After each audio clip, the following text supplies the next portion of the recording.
All right. It looks like we are live and ready to go here on Kenshu's e-commerce Ask the Experts. My name is Nick Weinheimer. I'm the GM of e-commerce at Kenshu.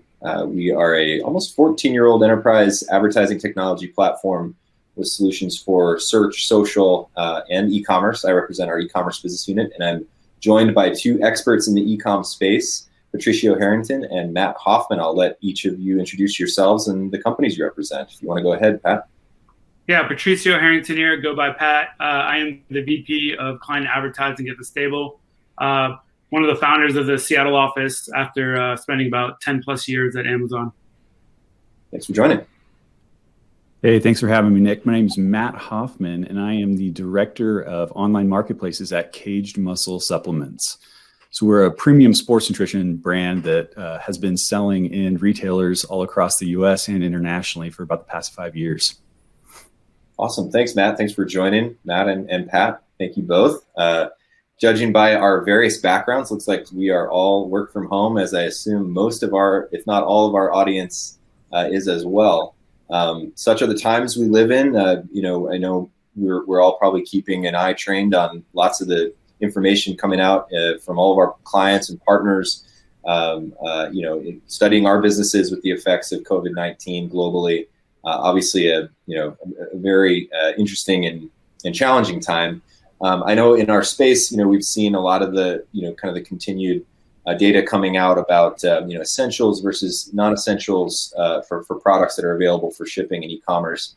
We've obviously seen the importance of e-commerce from the social distancing measures and stay-at-home requirements. And I'd love to hear just sort of top of the mind, insight from each of you on how this time has affected your business. Obviously, Pat, with you representing a wide variety of clients, and Matt, being very specifically focused on a certain type of business. Maybe Matt, you can follow up, but Pat, would love to hear from you first on kind of how you're seeing this across your business. Sure. I mean, the situation right now has really changed a lot of consumer behavior, a lot of uncertainties out there. One of the clear winners in our book of business is CPG companies, followed closely by food. I think a lot of consumers who normally would buy these products in grocery stores have kind of been forced to change their behavior, and it's representative on Amazon.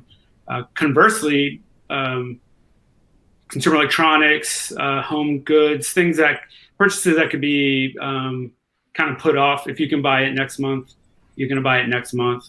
So we've seen slowdowns there, and with Amazon advertising so pertinent to e-commerce that we see the advertising budgets and tactics kind of follow those trends.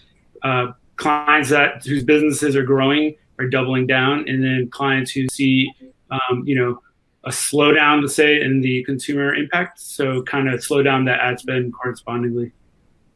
Yeah, I mean, even in general, just kind of looking at essential versus non-essential, there are some cases where, we're seeing from an advertising perspective pullback, whether it's because inventory is tight on the essential side, there's no need to add gas to that fire.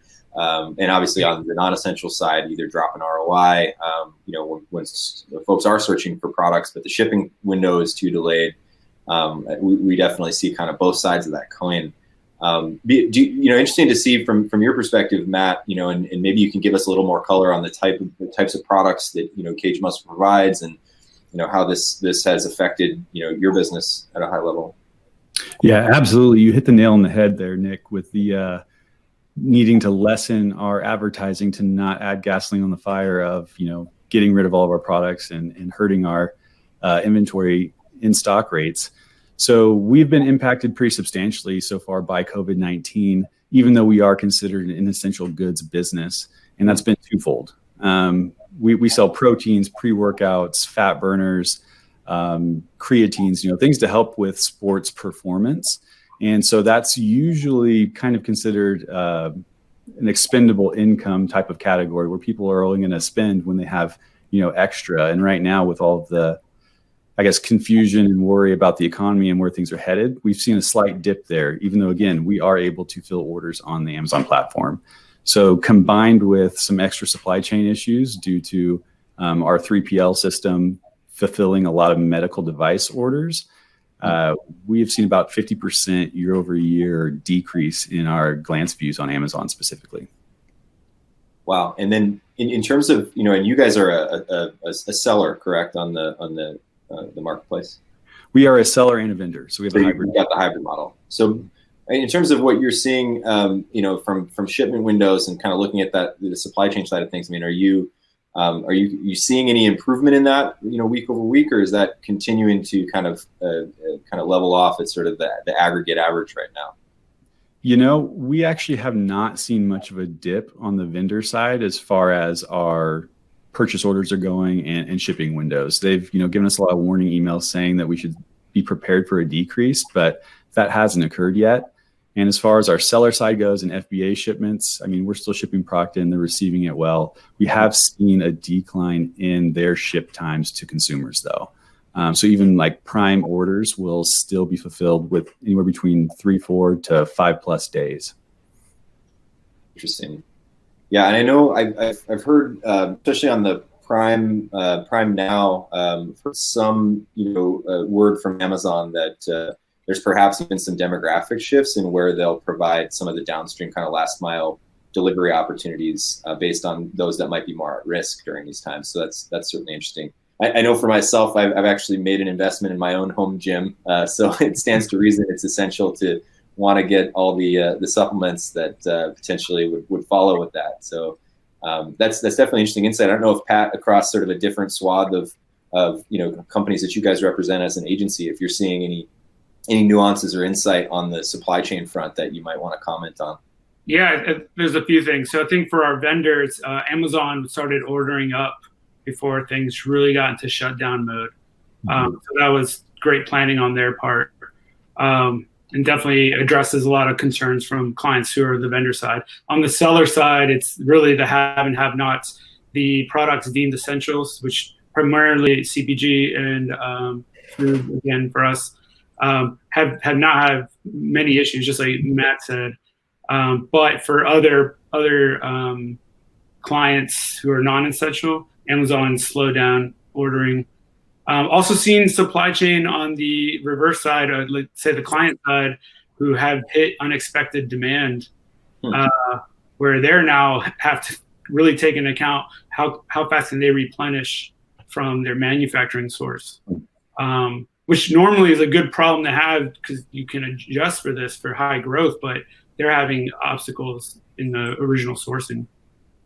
Interesting. I'd be curious, Matt, on kind of your front of the business. I mean, do you expect that and have you seen in terms of where you source your products, is China, in the challenges they faced in Q1 of this year affecting any of your parts of your supply chain, or were you guys pretty far out ahead of that and such that there's no downstream issue there? Yeah, we're pretty far out ahead of that. I mean, we are a relatively good sized sports nutrition brand. And so I guess the where we source our materials, they have plenty of stock and inventory here in the States. So we haven't noticed much of an impact there, and we're not too concerned with that at this point. Yeah, I mean, with just-in-time kind of being the whole model that Amazon built in e-com, that is such a departure from what we've seen in the history of retail with how Walmart stocks or some of the other kind of traditional brick-and-mortar stores. Pat, across your book, do you have any clients that are super reliant on just-in-time or overly reliant on parts of China that might have been hit during Q1?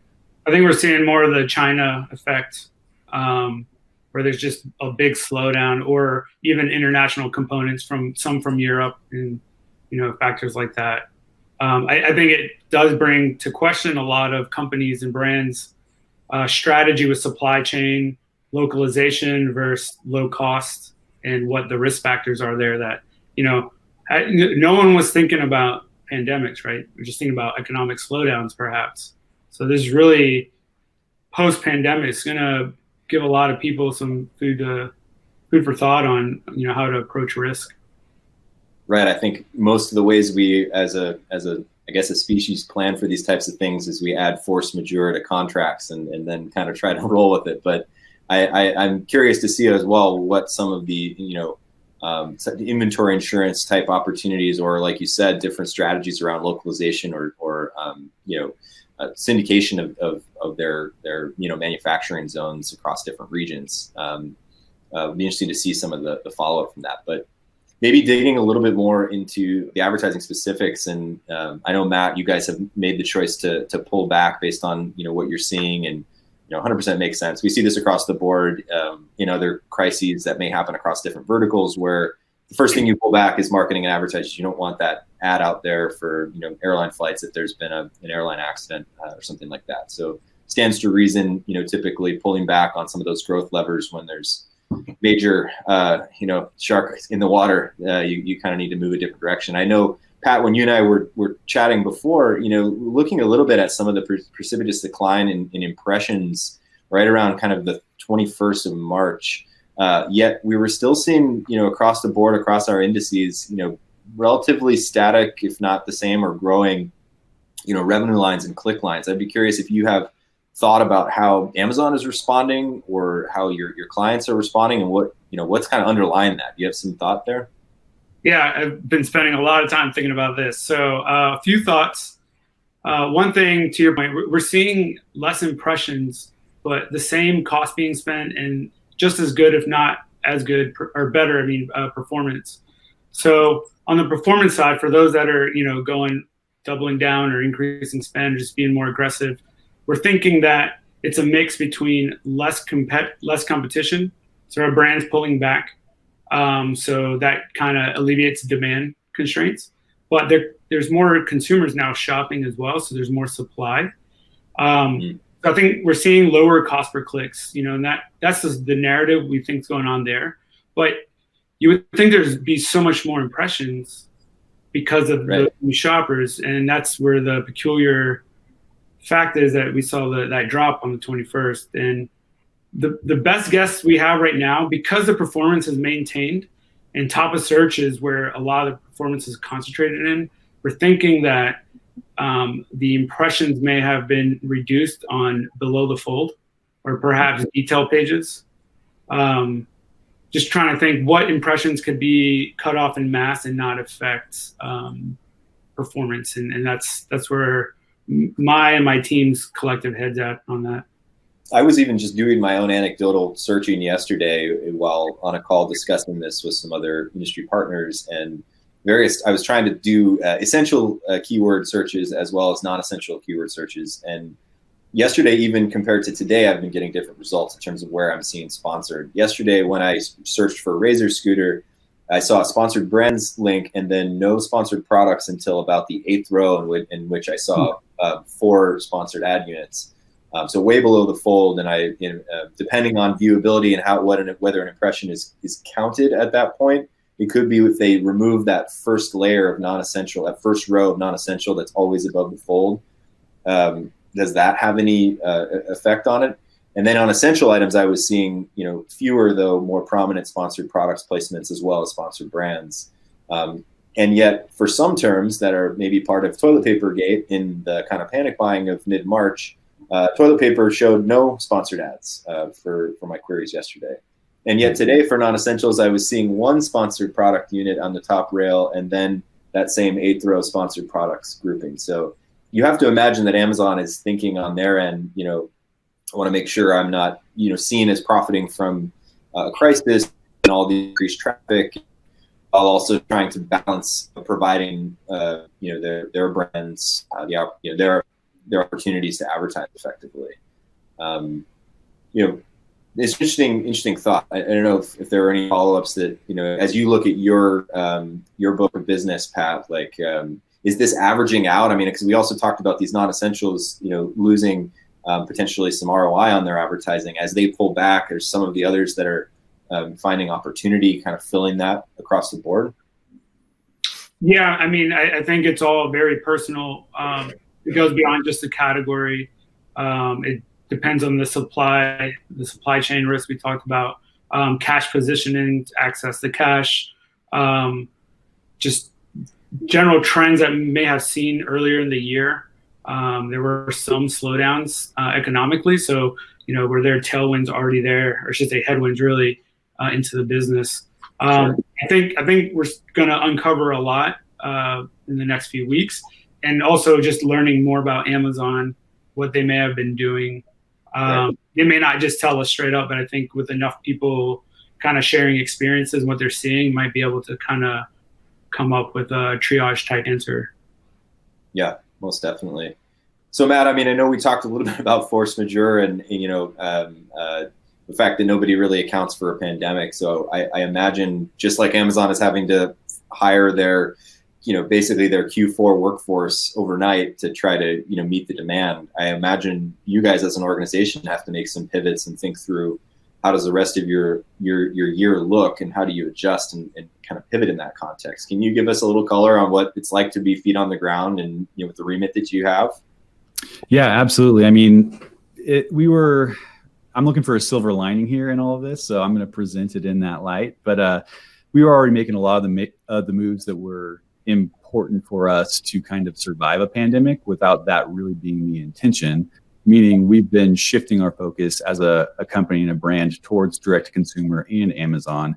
So the fact that we've been doing that for the past 4 or 5 months, updating content as well as getting more, forecasting and inventory knowledge, that really just came in handy right now. So our pivots weren't too hard there. There wasn't too much for us to do. But we have had to pivot quite a bit on the retail side of the business with our retail partners. And so we're trying to encourage our customers to help shop with their e-commerce websites as well as go to our D2C website too. And on a less transactional focus, we are also trying to encourage our community and followers to pursue health. And so we're fortunate that we were already in that space. And right now, this pandemic is kind of bringing that into focus. So it's a very authentic thing for us to do to interact with our customers more on health-related basis. So we're sending out more content related to workouts and nutrition and how to, try to stay as healthy as possible during this time. So the silver lining, I would say, is that we are still able to communicate, interact, and engage with our customer base, even though that may not lead to, transactions right now. I think that's a theme I've seen across clients, partners, all of us that leverage airlines. Everybody's trying to lean in to be supportive and provide value, and it's great to hear you guys are as well. One of the biggest questions I've been getting is, what stays sustained after something like this happens? What changes or pivots become the new normal? I mean, we've seen things, pretty standard, sort of rules of thumb in kind of online grocery, that if you're the first product that somebody buys in a certain category for their first foray into online grocery, you may well be that product for them going forward. And I'd be curious for the types of products, some of the workout products that you provide. Is online grocery going to become more of a focus for you guys, or are there other things in this pivot of, will e-com be just that much bigger and be sustained at that level for Kaged? I absolutely think that it will. I think that, again, what we were doing prior to this happening is going to kind of prime the pump and prepare us for an increase in online activity moving forward. And so like I said, we're trying to make sure that we're engaging with our customers. And when that time comes and, this kind of blows over, we work through this as a country and I guess the world, we're going to be there to serve our customers where they want to shop. So I think that you will see a big increase in how we are, I guess, merchandised across different websites, whether that's Amazon or other retailers online, much like you've seen in actual physical retailers. So the sports nutrition category has been expanding pretty quickly and substantially into other markets like grocery stores and convenience stores. So I think that will continue to expand online for us as well. And Pat, you've been digging through all of the research and your client conversations. Do you see any sort of sustained shifts that will continue after this? If this has been a catalyst for anything in particular, or I imagine so many of your clients, as so many of us are, just trying to use this time to better understand, the business that we're running today and, mitigate risk, but also try to make sure we have a good head on our shoulders kind of coming out into H2, hopefully with some of this behind us. Yeah, I think the big conversation point, the big observation on behavior change is, to what extent are people going to be buying via online post coronavirus versus pre? And so I'd say, I think around March 10th, early part of March, we started really seeing an uptick in sales for these essential products. Some of them going really crazy up in sales, which, in a world where the goal is making sales, that's great. But things have started slowing down and normalizing. So I think from a societal psychology, I would say that's good, right? People aren't panic buying or maybe on the periphery of panic buying. This now, like gradual decline back to quote unquote normal, is still pacing further ahead than what was pre-March 10th. So that's kind of, I think, anecdotally at least gives credence to there's more consumers shopping online. And then the question is, how much is this just going to be a new habit? Right. My colleague was telling me about how his parents who had never bought on Amazon before, and they were just like, I just bought some stuff on Amazon. It's so easy. And he's like fearing they're going to be addicted to shopping online now, and the demographic that probably least buys online, which is the older demographic, is also the most susceptible to COVID-19. So if there's a big, behavior change, it could be in that cohort. Yeah, we kind of think about, pattern interrupts in the business community. I think this is certainly from a consumer perspective, a major pattern interrupt. If you are now, at risk just by going to the grocery store, does a contactless delivery to your home provide you this new experience that, and we've seen it in the data as well. We serve a wide variety of customer acquisition digitally, wide variety of companies, and one of which is a large online grocery provider. And the new signups for them are through the roof.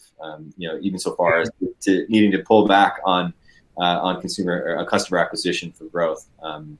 So I imagine that having trained some of those folks who have spent year after year going to grocery stores to on their way home from wherever, now are thinking, wow, I can set my delivery window for 2 hours and be making a quarantini at home, and things aren't so bad with this newfangled e-com contraption that my grandson was telling me about. But perhaps that's just me, and but I think even for myself, it's changed some habits. I anecdotally actually saw, because I may be part of the demographic that Amazon is limiting shipping windows or delivery, and I'd be curious to hear your thoughts from both of you about are winners outside of Amazon as well in online retail. Thinking through if there's limitations given how much demand that Amazon has and draws from the consumer base, and I can't get that office chair I want to buy in 2 days, but I can get it shipped to a Home Depot in 4 days versus a 3 weeks out shipment window. Maybe I'm starting to see that the rest of e-commerce outside of Amazon has really caught up in a big way. I'd be curious if you have seen that, if you've seen, I don't know, Matt, from your company thinking through, is there acceleration in these other channels for you, or even anecdotally as a consumer? I think it'd be interesting to hear what you guys both think. Yeah, I can't speak too much to the business of Kaged and how it's impacted us across other channels, because we're not all over the place online right now. Sure. However, to me, anecdotally as a consumer, absolutely. I mean, being in the health and fitness space, the first thing I did when all this was going down and quarantine was going down was I need to build a home gym. I need to figure out how to do this. And I couldn't find a pull-up bar anywhere. And I ended up going to Walmart.com, and they had some in stock that could be shipped to me. And so I was able to, fulfill that order much quicker than having to wait on Amazon or try to safely, scour the aisles at a Target or Walmart here in my town. And so I would say that this will be a great example of a rising tide, raising all ships to a degree. I think Amazon is probably going to be raised a lot higher than most, but I think everyone online is going to benefit from increased impressions and sales when Amazon is too bogged down. It's super interesting. And Pat, I'd love to hear your thoughts, but thinking through the two kind of fulfillment models that both of those large giants have, with Amazon being just in time, with major distribution centers and then fulfillment centers regionally, where some of the statistics around having basically a store full of inventory in the big box style that Walmart has within 10 miles of virtually every American, or 90% of every American's maybe that fulfillment infrastructure model is is in an extra way more valuable in a time like this than having the model that Amazon has. Yeah, I mean, I think to Matt's point, like if the stuff you can't get on Amazon, you're gonna look elsewhere, and so this is gonna be a boon to tons of companies. And a Walmart is positioned really well from their U.S. footprint, and other big chains too, like Target. Also think there's something to be said for this is something that was picking up steam before this coronavirus thing. Is just the order through an app, but pick up in store, right? And your stuff's ready for you, so you can just swing by on your way home from work or whatever. And that seemed to be with consumers really catching on too. And I can only imagine food delivery is gone through the roof as well. And it's given some restaurants still some viability, at least for the core, owners and kitchen and delivery folks. So, yeah, I mean, as paramount as Amazon is in the e-commerce space, it's shown that it has constraints. And some stuff you order are like 4 weeks away, the non-essentials. So they have to be really non-essential and really just not that important for not to care that it's coming, weeks later. So I imagine this for retailers that were ready for e-commerce functionality, it's going to be that preparedness is going to pay dividends. And then for those retailers that are not, I think this is going to kind of wake them up a little more to kind of expedite whatever things they're thinking about in that space. 100%. I mean, your point on online grocery pickup, OGP, we've been, Walmart is a close partner of Kaged. We've, partnership with them with their Walmart Media Group inventory available for our advertisers on our platform. It's been fascinating to see some of the statistics around how popular their online grocery app, which I know they've been merging down with their Walmart.com inventory into one product, but they had their orange and the blue, the orange being the online grocery pickup. I guess that app has in the App Store on iOS has just gone through the roof. I think it might even beat, if it hasn't already, it might have beaten out the Amazon app where for the category. So, given their footprint from a grocery perspective, just as one of the largest grocers in the U.S. Versus where Amazon was with grocery, and certainly if you lived in one of the markets that Amazon has penetrated from a grocery perspective, it feels like they're just as big, but. If you look at the breadth and scale of the United States and how pervasive the Amazon grocery experience is, I bet from a true net to net winner in this case, it's going to be online grocery and online grocery pickup, to your point. And be super interested to see, Matt, how you guys think about that opportunity, given the grocery aisle experience coming online and what that means from an advertising perspective, coming out of this.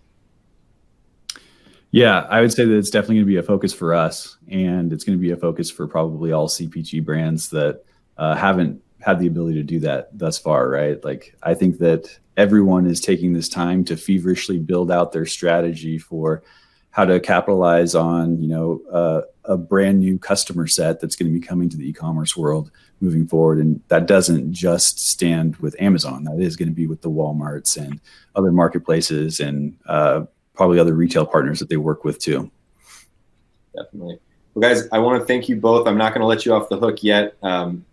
Patricio Harrington from The Stable, Matt Hoffman from Kaged Muscle. Thank you guys so much for joining. And as the final goodbye from this, I want to know if any of you have in your evenings done like a Zoom happy hour. What's the best way you've engaged socially over our socially distant but technologically enabled new environment that we're in? I don't know, Pat, I'll start with you. What's the most fun you've had? Oh yeah, man. We do happy hours every Friday, virtually. So it's something to look forward to as a team. I'd say considering the circumstances, everyone's coping well with work from home for now. But we work. We have a close, tight-knit team that's used to working in the office. So the happy hours are great. And then, of course, playing with the Zoom virtual backgrounds has been one of my highlights. Always trying to find something good to showcase to the team. It's the little things. I think we're certainly privileged and lucky, and obviously happy to hear you're sharing some of the fun virtual Zoom backgrounds that I have as well. How about you, Matt? Yeah, I haven't actually had any of these virtual happy hours yet, but ironically enough, I have one right after this call. Nice. So after we're done here, I'm going to be enjoying some cheesecake and beer with my fellow co-workers that are out in California. A random combination, I know. I'm not going to go into details around it, but we're trying to treat ourselves. So it's going to be a good evening, I think. I like it. Well, it's good to hear from both of you. I hope you both stay well. And, from those of us at Kenshu, we appreciate everyone's time and wish everyone well. Hearts go out to, obviously those who are affected, and we'll be staying strong and trying to flatten the curve together. But again, Matt, thank you very much for joining us on the e-commerce Ask the Experts Live. So take care, and we'll chat soon. Thanks for having me, Nick. Likewise, take care. Cheers.